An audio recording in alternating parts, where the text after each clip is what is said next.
Let's talk about Dorian, where it is right now. You can see the winds. It's a Category 1 with 85-mile-per-hour winds, and it's moving toward the northwest at about 13 miles per hour, which is a pretty decent clip. And from this point forward, it is not going to interact with any land areas, likely until it gets toward the northern or northwestern Bahamas. So that means it's going to be moving over this really warm water temperatures in the mid-80s, and that is just one of the components that's going to allow it to strengthen. So we expect this to intensify, and it may do so rapidly.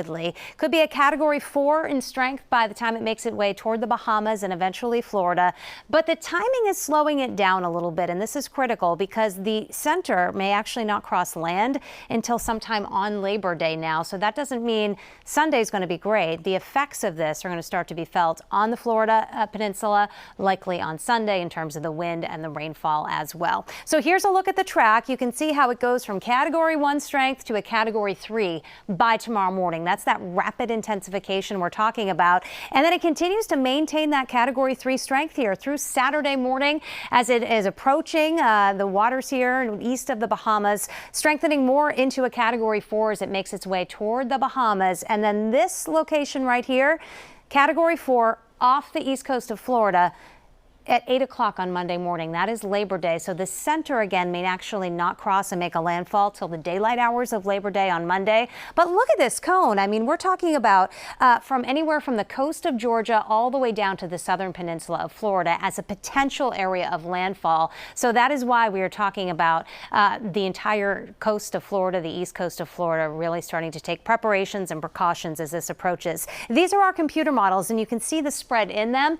Partially has to do with the fact that we've got this area of high pressure off the eastern seaboard. This is going to steer it toward the west, but depending on the strength of that high, if it's stronger, it will take a more southern track. If it is weaker, it will start to take a turn to the north. So although we have high confidence that this is going to be a strong storm, the exact track is still a little uncertain at this point. But where it does come in, 4 to 8 inches of rain with locally more than a foot. So flooding a big concern, wind a big concern as well. In the meantime, we had some heavy rain of our own and some flooding overnight. All of that rain now is offshore, and there were many areas that picked up over 2 and even 3 inches of rain. Mendon had 3 inches of rain. We had more than 2.5 inches in Framingham.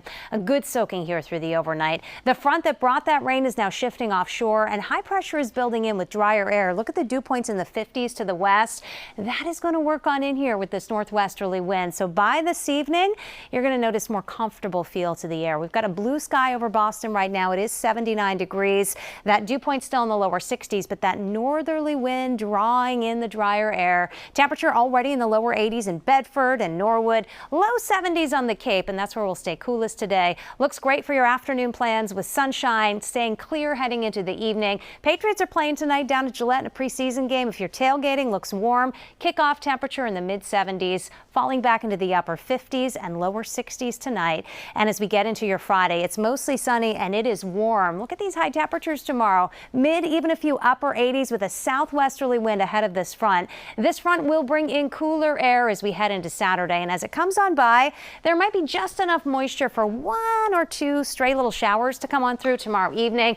And then we're drying things out for your Saturday as temperatures cool back into the upper 70s. Sunshine on Saturday. It's the brightest day of the holiday weekend.